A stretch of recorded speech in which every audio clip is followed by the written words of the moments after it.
Pemirsa, salah satu upaya dalam meningkatkan pertumbuhan ekonomi, pemerintah mendorong kebijakan work from mall atau bekerja dari pusat perbelanjaan. 5 mal besar di Jakarta dipersiapkan untuk menyambut pekerja yang akan melaksanakan program itu. 5 pusat perbelanjaan yang disiapkan untuk work from mall adalah antara lain Central Park, Summarecon Mall Kelapa Gading, Grand Indonesia, Mall Taman Anggrek, dan Pondok Indah Mall. Kelima mall ini menonjol karena kelengkapan fasilitas dan daya tariknya. Kampanye program Work from Mall berlangsung dari tanggal 18 Desember 2025 hingga 4 Januari 2026. Program ini melibatkan 80.000 gerai, 800 merek, dan 400 pusat perbelanjaan di 24 provinsi.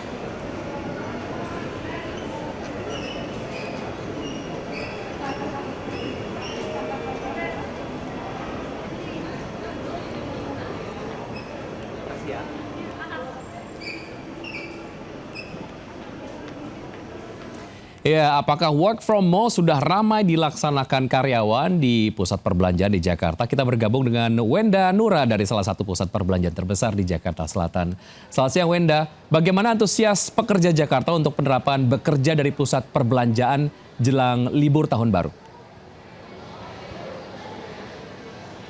Ya, selamat siang Wiki dan juga pemirsa. Konsep work from mall ataupun WFM ini merupakan konsep kerja yang fleksibel yang saat ini sudah mulai diterapkan di pusat-pusat perbelanjaan.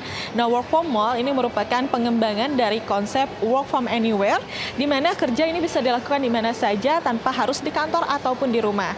Nah, dalam konsep work from mall ini, mall dimanfaatkan tidak hanya menjadi sebagai pusat perbelanjaan ataupun tempat rekreasi saja, tapi juga dimanfaatkan menjadi ruang kerja yang multifungsi.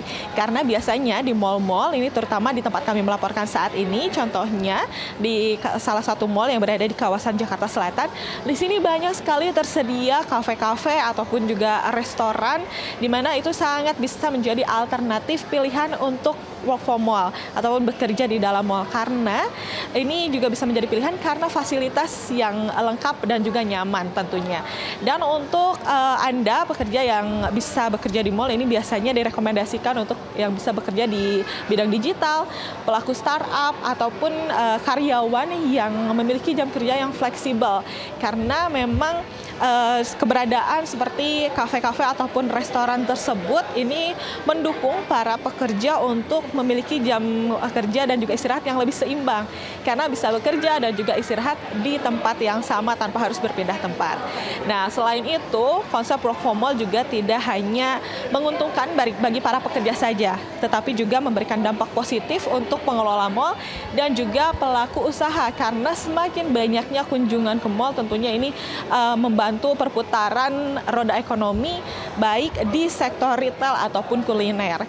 Jadi untuk di tempat kami melaporkan saat ini, berdasarkan pandangan mata kami, saat ini memang sudah ramai sekali yang berkunjung ke mall, namun memang di beberapa kafe ataupun restoran kami belum melihat adanya pekerja yang bekerja di kafe-kafe ataupun di mall yang berada di tempat kami melaporkan saat ini. Namun kabarnya memang biasanya kafe-kafe ataupun restoran di tempat kami melaporkan saat ini biasanya juga suka digunakan sebagai tempat meeting ataupun untuk work from anywhere tersebut.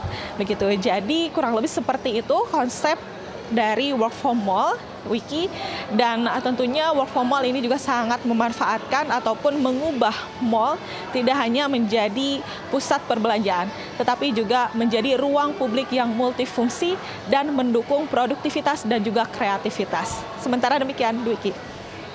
Baik Wenda, terima kasih atas informasi Anda sudah sampaikan. Selamat bertugas kembali. Perhatian bagi Anda warga Jakarta dan sekitarnya. Pada malam pergantian tahun, Jakarta akan steril dari kendaraan pribadi. Dinas Perhubungan telah menyiapkan rute alternatif dan berikut adalah kantong-kantong parkir sebagai antisipasi penutupan ruas jalan.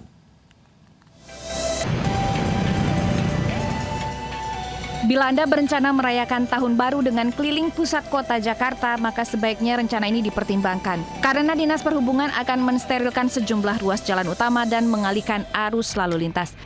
Penutupan jalan akan dimulai pada tanggal 31 Desember sejak pukul 18.00 hingga tanggal 1 Januari dini hari. Penutupan mulai dari Jalan Jenderal Sudirman, MH Tamrin hingga Bundaran Hotel Indonesia dan sekitarnya. Pemerintah mengimbau agar warga memanfaatkan transportasi umum. Namun bila membawa kendaraan pribadi bisa melewati jalur alternatif yang telah ditentukan. Di antaranya melintasi Jalan Galunggung, Jalan Tendean, hingga Dukuh Atas dan juga Kampung Melayu. Selain itu, sejumlah kantong-kantong parkir juga disiapkan di sekitar bundaran Hotel Indonesia. Antara lain parkiran Plaza Indonesia, Grand Indonesia, hingga area Irti Monas. Penutupan jalan dilakukan untuk memberi ruang bagi pejalan kaki, panggung hiburan pada malam tahun baru di Jakarta. Meskipun tanpa pertunjukan kembang api, malam tahun baru tetap dimeriahkan dengan 8 panggung hiburan. Tim Liputan iNews melaporkan.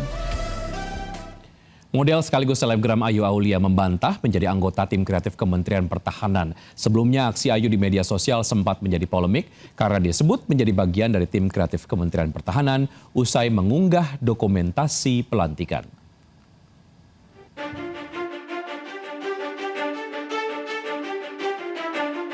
Model sekaligus selebgram Ayu Aulia mendadak jadi sorotan publik setelah namanya dikaitkan sebagai bagian dari tim kreatif Kementerian Pertahanan. Kabar viral ini dipicu unggahan Ayu Aulia dalam kasus Instagramnya saat menghadiri sebuah acara organisasi kemasyarakatan Gerakan Bela Negara Membangun Indonesia. Ayu memberikan judul unggahannya dengan pelantikan. Ia pun turut berpose di sebuah gedung bertuliskan Dewan Pertahanan Nasional. Ayu Aulia pun menegaskan kehadirannya hanya sebagai anggota Ormas GBNMI yang membantu penyebaran program bela negara melalui jalur kreatif dan komunikasi publik. Ayu juga menegaskan keterlibatannya bersifat sukarela dan tidak menerima bayaran. Sementara Ketua Umum GBNMI Faisal Manaf menegaskan ormasnya bukan bagian dari struktur resmi Kementerian Pertahanan. Kehadiran publik figur seperti Ayu Aulia dimaksudkan agar pesan bela negara dapat menjangkau lebih luas. Sementara itu, Kementerian Pertahanan juga menegaskan Ayu tidak memiliki hubungan struktural maupun non-struktural dengan Kementerian Pertahanan.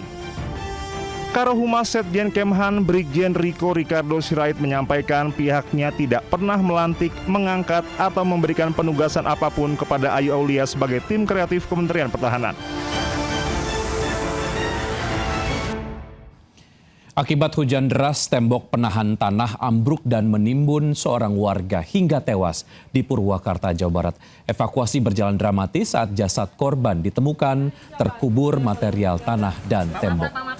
Setelah tertimbun tembok penahan tanah yang ambruk selama 4 jam, tim SAR menemukan jasad korban, seorang pria berusia 51 tahun warga desa Mekargali, Purwakarta.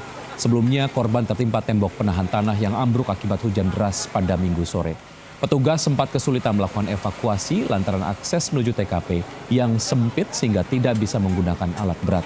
Pemerintah setempat mengimbau agar masyarakat waspada adanya longsor susulan, mengingat intensitas hujan lebat masih terus terjadi.